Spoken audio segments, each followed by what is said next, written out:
Range of noun. சரியா? Proper noun கவனிச்சுக்கா படிக்கணும். Proper noun, common noun, collective noun, abstract noun, material noun, countable noun, uncountable noun. இப்படி வந்து வெரைட்டியா noun இருக்கு, பேர் சொற்கள் இருக்கு. ஓகேவா?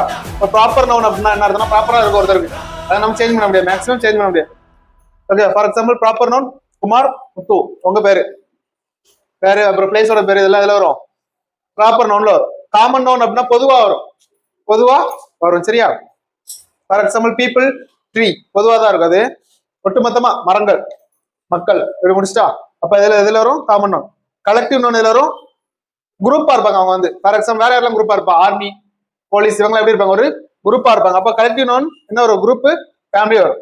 அப்ஸ்ட்ராக்ட் நவுன் அப்படி சொன்னா அது வந்து நம்ம ஃபீல் தான் நம்ம உணர்த்தா முடியும். Truth, honesty. மெட்டீரியல் நவுன் நம்ம தெரிஞ்ச மெட்டீரியல் என்னது, கோல்டு, சில்வர், பிளாட்டினம், இது பிளாஸ்டிக் நிலை. சரியா? பிளாஸ்டிக்.